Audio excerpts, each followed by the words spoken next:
কিতাবুন আনজালনাহু ইলাইকা লিতুখরিজান নাসা মিনাল যুলুমাতি ইলান নূর।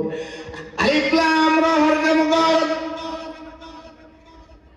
আল্লাহ তাআলা বললেন আলিফ লাম রা কিতাবুন আনজালনাহু ইলাইকা লিতুখরিজান নাসা মিনাল যুলুমাতি ইলান নূর। নবী হে, আপনার উপরে কুরআন আমি নাযিল করেছি পথহারা মানুষদেরকে সঠিক পথে আনার জন্য, জাহান্নামী মানুষদেরকে জান্নাতে আনার জন্য, গুনাহগার মানুষ যেন কোরআনের কথাগুলো শুনে যেন নেক করে জান্নাতের দিকে চলে যায়, অন্ধকার থেকে সে যেন আলোর দিকে নেওয়া যায়। এই কোরআন আপনার উপরে নাযিল করেছি মানুষের কাছে হেদায়েতের কথাগুলো বলার জন্য, পথহারা মানুষ যেন সঠিক পথে চলে আসে, বেনামাজি মানুষ যেন নামাজি হয়ে যায়। এই কোরআনটা এই জন্যই আপনার উপরে নাযিল করেছি। অথচ এই কোরআন কত সুন্দর ভাবে আমরা পেয়েছি। নবীরা সাহাবীরা এই ইসলামকে টিকে রাখার জন্য, কোরআনের হক কথাগুলো বলার জন্য কত মার খেয়েছে। সাহাবীরা কত এই কোরআনের কথাগুলো শুনে ইসলাম গ্রহণ করে বাড়ি ছেড়েছে, ঘর ছেড়েছে, জায়গা ছেড়েছে, সম্পদ ছেড়েছে, আত্মীয় স্বজন সব কিছু ছেড়ে দিয়েছে শুধু এই ইসলামের জন্য। অথচ আমরা দুনিয়ার মধ্যে আসার পর কত সুন্দর ভাবে ইসলাম পাইলাম, কত সুন্দর ভাবে কোরআন পাইলাম। মুসলমানের ঘরে জন্ম হয়ে মুসলমান দাবি করে, অথচ মুসলমানের যে কাজগুলা এগুলা আমাদের অন্তরে আর দিলের মধ্যে, আমাদের জীবনের মধ্যে বাস্তবায়িত নাই। অথচ আমরা দুনিয়াতে আসার পর শুধু দুনিয়া দুনিয়া নিয়ে আমরা শুধু ব্যস্ততা, আখিরাতের কোনো ফিকির আমাদের নাই।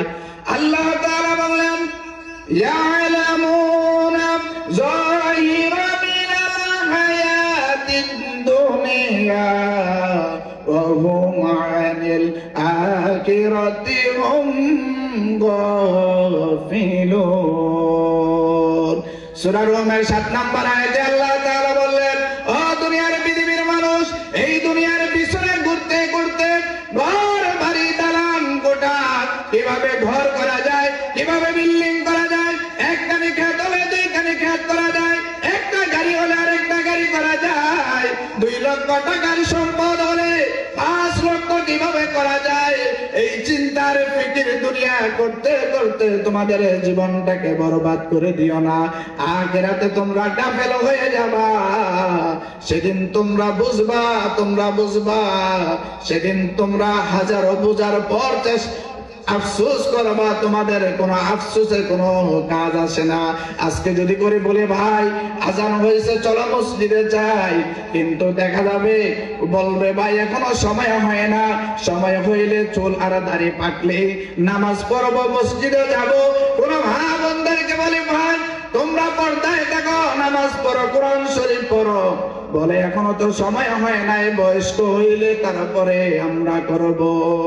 কিন্তু দুনিয়ার পৃথিবীর মানুষ তোমাকে বলতে চাই তোমার সময়টা আর কতদিন বাকি আছে।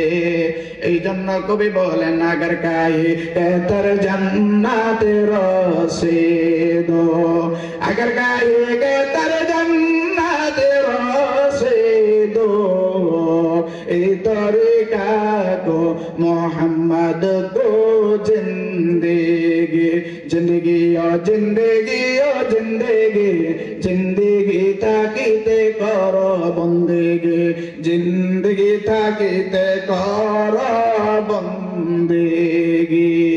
সময় যখন ফুরিয়ে যাবে তখন আফসোস করবা। এই জন্য আল্লাহ তাআলা বললেন কিয়ামতের ময়দানে এক শ্রেণীর লোকেরা তারা তাদের নিজেদের হাত গুলা নিজেরাই কামড়াবে আর আফসোস করবে, হায় রে হায় দুনিয়ার মধ্যে কি করলাম, দুনিয়ার জিন্দেগিটা শেষ করে আসলাম। কি জবাব দিবেন আল্লাহর কাছে? ওই যে আপনি যেদিন দুনিয়ার থেকে চলে যাবেন আপনজনরা তাড়াতাড়ি আপনাকে গোসল করাবে, আপনার আপনজনরা দৌড়াইয়া যাইয়া কবর করবে, আপনার আপনজনরা তাড়াতাড়ি যাইয়া ওই যে কবরের মধ্যে বাঁশের ছানিটা নিয়ে যাবে। দাফন করার পর আপনার আপনজনরা তাড়াতাড়ি কবরের থেকে চলে আসবে। ওই কবর এমন একটা